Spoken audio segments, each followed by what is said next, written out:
Welcome to Conversations with Kid Care Canada. I'm your host, Estelle Paget, and in a few minutes we're going to be talking about reading to babies, to toddlers, and to young children. With us in the studio is someone who's eminently qualified to talk about all this, Daphne McNaughton. Hi, Daphne. Welcome. Thank you, Estelle. It's lovely to have you here. And to be here. In a few minutes we're going to talk about who you are.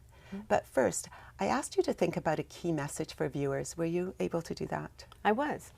A key message is that reading is a shared experience that helps build relationship with children. And that relationship, together with reading to them early and often, has a strong positive impact on their present life and their future lives. I can't wait to talk more about this. But first, let's find out a little bit about you. Well, most of all, I describe myself as a granny these days. I have 9 grandchildren and another one on the way. I also run a children's picture book recycling project called 1000 by 5. In my working life before retirement, I was a teacher, school administrator, a district consultant, a person who was seconded to the Ministry of Education, and I've worked with prospective teachers at UVic and leadership students at Royal Roads University. My goodness. I did say you were qualified to be here. Thank you. Going back to when you were in the classroom, could you tell on day one whether or not a child had been exposed to books? Absolutely. For many years, I watched very, very carefully on that first day of school. And those children who were familiar with books went straight to the bookshelves. They looked at the pictures, they talked with their friends, they found their favorite books. There were some children every year who had either no experience with books or very limited experience with books, and they simply didn't know what to do when the teacher announced story time. They didn't know that the book carried the story, not the teacher, not the pictures. So from the beginning, there was a great difference in their capacity for learning from books. In a minute, we're going to be looking at a video that summarizes some of your key points about the importance of early reading and talking to children. And that's going to be with Tom Boyce. So we'll see if we can take a look at that video now. Great. It's important to hold, talk to, and touch babies because babies, especially young babies, young children, are absorbing in those first few years of life all of these varieties of experience. And we know that their brains, the circuitry in their brains, the architecture of their brains, are really built sort of from the ground up. And these early relationships of interacting with their mother and their father, being touched, being spoken to, being read to, all of these experiences fundamentally affect the growth and the maturation of circuitry, of connections within the brain that then last a lifetime. So the child's ability to learn, to develop relationships, to respond to the world in a variety of ways are really built from these early experiences of what we think of as kind of serve and return, of this two-way street between a parent and a baby or a young child.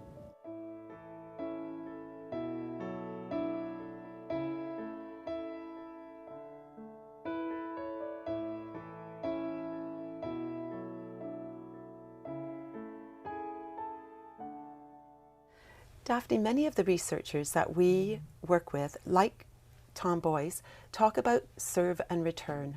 Do you know what that is, and why is that useful when reading to a child? Well, it's useful when reading to a child, useful when talking with a child too, of course. I like the term because it indicates the back and forth. So, for example, if a child notices a cat and says, "Oh, titty-tat," I would say as the parent, yes, that's a kitty cat. Can you see the cat run? Whatever. And so what I'm doing is I'm affirming the child's approximation and expanding on the language. Without the child feeling that he or she is being corrected in any way. Exactly. And so the same kind of thing happens when we're reading a book. As we notice pictures in the book and the child is expressing what it is that he or she knows, I go through the same kind of process. I affirm their approximation and extend the language. Would you show us how to do that? I don't know that I can do that with one of these, but let's try. So, for example, if this was a children's book, I might say to the baby or the little toddler, oh, look, there's the baby's mouth. Where's your mouth? And so baby would point to the mouth, and I would say, yes, that's your mouth. Can you see the baby's eyes? And so we're involved in a back and forth conversation. Yes. And then what would you do when you're going through the book? How would you go about that? Well, that depends on the age of the child. There are some books that can be read to babies, to toddlers, to young children, which young children will then begin to read to themselves. So over and over again, we're reading the same book, but always in different ways. So in the beginning, with the very youngest children, we might just look at the pictures, and I might just talk about the pictures with the baby and play those kinds of games. With a toddler, I might read some of the text, but not the more complicated words. With an older child, I would read the whole story and begin to engage in conversation about things that we have done that might be similar or what they're imagining. So depending upon the level of a child, a book can be read in many ways. That's lovely. Thank you, Daphne. You're welcome. So how do you feel when you're reading to a child? What kind of state are you in? I'm in the kind of state that your researchers talk about, calm and alert. My telephone's turned off, the screen's turned off, and my full attention is on the child or the children that I'm reading to. And their full attention is on the book, on the story, not on me, but on the experience we're sharing together. And yet, with a very young child, you say that it's not on you, but what do little children tend to do when you're reading to them? Where do they like to sit? They like to be on the lap, or they like to be side by side with us. And I think your researchers have shown that that kind of proximity, that closeness, if it's skin to skin or side by side, is very calming, not only for the baby, but for the adult too. It can be surprising for many people to learn that it's never too young to read to a baby. No, it's not.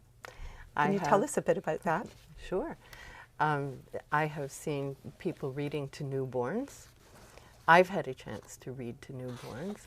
They're not interested in the words, but they are interested in the sound of our voice, in the cadence of the language, in the sing-song and rhyming in the text. They respond with their attentiveness. As in all things, timing is important. Is there a special time to read to a baby? I don't know that there's a special time other than they should probably be fed. They should probably be dry. They should probably have all of their other needs met so that they're calm and comfortable. And so after their nap, before bedtime, in the bath, there are lots of times and places for reading to children. So Dr. Janet Worker agrees with you, and we're going to take a look at a video clip where she talks about the quiet, alert state. Newborn babies are listening to the world around them even when they're asleep. They're learning about language, they're learning about familiar voices, and you can detect that in a sleeping newborn. Mothers and fathers can know that when they are able to make their baby comfortable, they're fed, they're clothed, they're feeling safe, that they can get into that quiet, alert state, and that's when they learn about the world around them. So that's what we could do when we're reading to babies. When we're reading to toddlers and older children, Does that change? It changes. As I mentioned through the demonstration, we would focus more on the text than the pictures, and begin to enhance the vocabulary, begin to ask questions, but again, we're involved in that back and forth exchange of information through the story. Do you find that reading to a child is a way to help a child calm down? Oh, absolutely. Absolutely. When we calm down to take the time and give them our full attention, we demonstrate to them that they're the most important thing at the moment, not the phone ringing, not any other possible distraction. This is lovely. We're going to be moving to break very soon. I wonder if you could just tell us, before we do that, very quickly, about this amazing literacy project that you run. Thank you. I don't run the project alone. I work with a wonderful group of volunteers on the Saanich Peninsula. We collect books from the community, clean them, sort them, package them as gifts, and give them back to the community in gift bags through food banks, public health nurses, Strong Start centers, kindergarten classes, family serving agencies. In all, on the peninsula, we've collected over 110,000 books for redistribution since 2008. Now, not everybody is lucky enough to live in Victoria, where this project is very active. Is there something that people who are living elsewhere on the island or elsewhere in the province can do to ensure that their children get to hear 1,000 books read to them before they're 5 years old? There are public libraries. There are often community programs such as Parent Child Mother Goose. There are parent drop-in programs. There are Strong Start centers all across the province. This is terrific.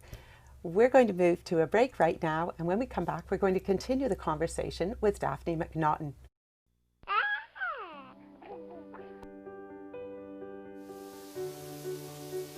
A child's early years are foundational for lifelong mental and physical health.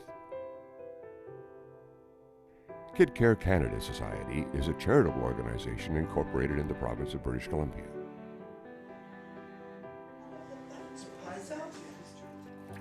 We seek to empower families to raise their children to be socially and emotionally healthy, and ensure families and those who support them have easy access to relevant, current research at no cost to the end user.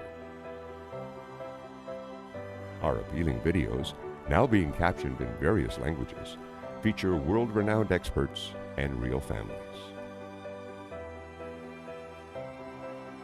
To access these videos and other free resources, log on to kidcarecanada.org.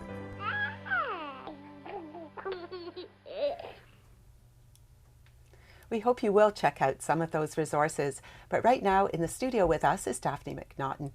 Daphne, can you tell us some other reasons why it's beneficial for children to be read to? Well, in addition to the relationship building, the stress reducing, the attunement to story, kids learn that stories have a beginning, a middle, and an end. They learn that words go together to form sentences. They learn a lot about the world around them, both real and imaginary kinds of experiences. Some storybooks provide opportunity for learning empathy, for experience that we would call vicarious experience. They may never have the experience, but they can learn about it. Children get so much information from books, and again from the back and forth conversation we have with them during the reading and the conversations that may come up later at the dinner table. Do you ever see that children take what they've learned when you've been reading to them and use it in another context? Oh, absolutely. One of my grandchildren at 3.5 came for a visit with me, and we read a beautiful story called Chrysanthemum.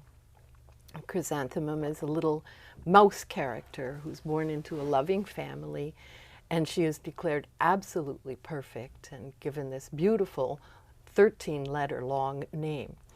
She loves her name, her family loves her name, until she goes to school and is teased because it's the name of a flower and because she can't fit her name on her name tag. And so from being absolutely perfect, she becomes a little girl who feels, or a little mouse who feels absolutely dreadful about her name. And that refrain, absolutely dreadful, is repeated and repeated throughout the story. She feels absolutely dreadful about school. She just ends up feeling absolutely dreadful about herself. So my grandson and I read this story, and then we went for our neighborhood walk. And as we were walking along, he noticed some litter on the ground, and he said, "Oh, Granny, that's absolutely dreadful." There you have it. Right. Vocabulary that they're learning in a story can be transferred to other contexts. And I've actually seen the same thing with one of my little grandsons, who talked about his dada being cross. And that word cross, I know, came from reading a Rupert book to him, because Rupert Bear is British. Exactly. So Janet Worker says something very similar about reading to little ones, and she talks about other things that are advantages for children, just the physicality of knowing how a book works. And I wonder, we'll just see if we can take a look at that video clip right now.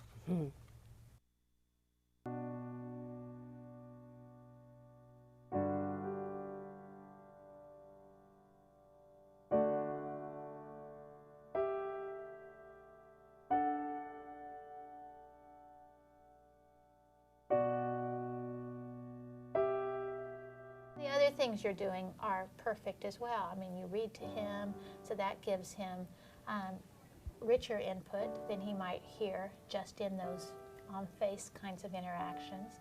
At the same time, teaching him about books, that they're fun, that they're wonderful. Even the experience of a book going from left to right in our culture, and that it involves turning pages, is something that children don't know if they don't have that kind of exposure.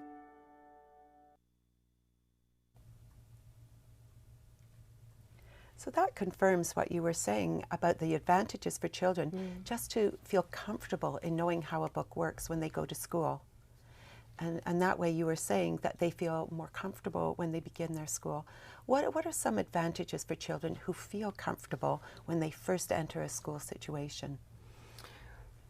When children feel comfortable, they're in that same calm and alert state. They're ready to learn. They also feel a sense of belonging with other children. And some of us refer to that as being part of the literacy club, because they already know some authors. They may have a set of Dr. Seuss books at home where they've seen, and when they see it at school, you will hear their delight. They'll say, "I know that book. I have that book. I know what's coming next."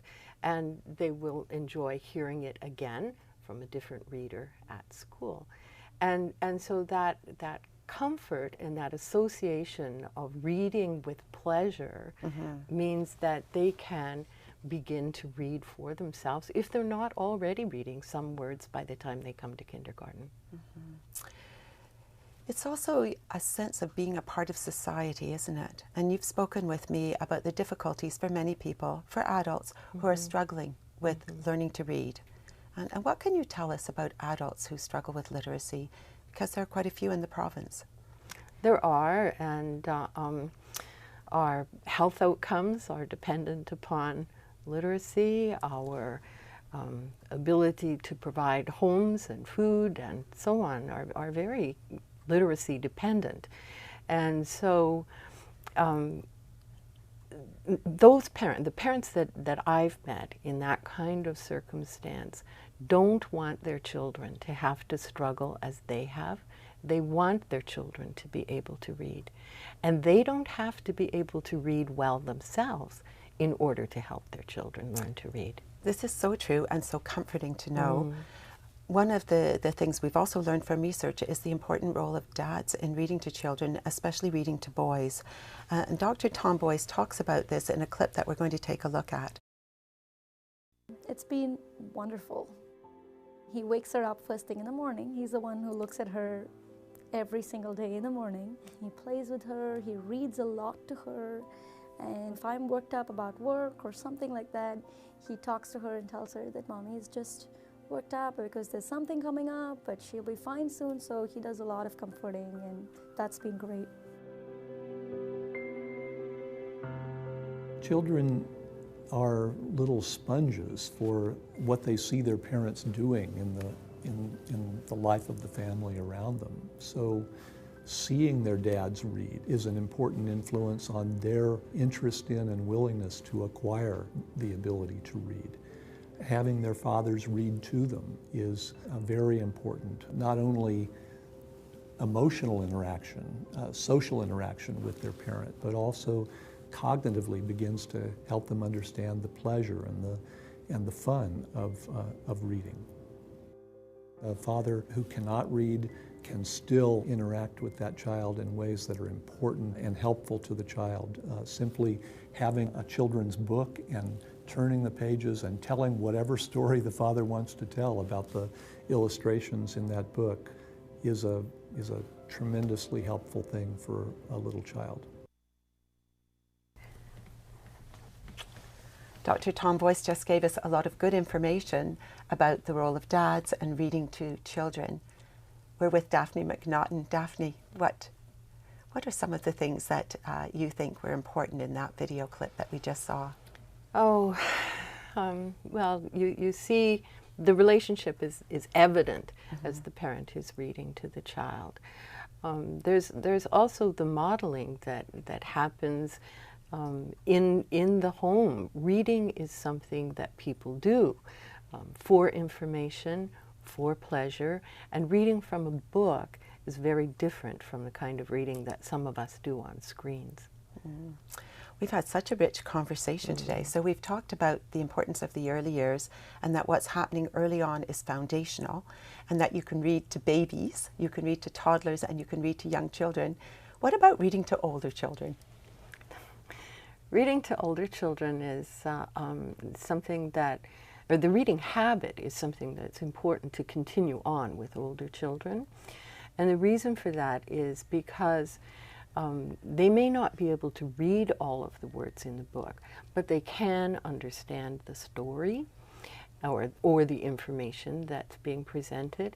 And so again, in the same way, we're extending their knowledge, we are extending the kinds of experiences that they're exposed to. Even at ages 12, 13, 14, we can be engaged in shared reading with them. I like it when people read to me. I don't So know do about I. you. I do. This has been really helpful. You also mentioned the importance of a story having a beginning, a middle, and an end. Mm. Why is that important for children to understand? Because there's completeness to it. It's very satisfying. You know, we always ask people, well, how did it end? In the story of Chrysanthemum, the little mouse who was teased at school, it ended in a very satisfying way. Teachers came to her rescue, and pretty soon all of the children renamed themselves with bigger, longer names. As with stories that have an ending, our conversation for now has come to an end. Thank you so much for joining us. It was my pleasure. Thank you, Estelle. And thank you for joining us for Conversations with KidCare Canada. If you'd like to find out more about the resources that are available for you, do check out the kidcarecanada.org website, Facebook, Twitter, and remember, we're here to support you on your journey as a parent or as a member of the community who cares about kids.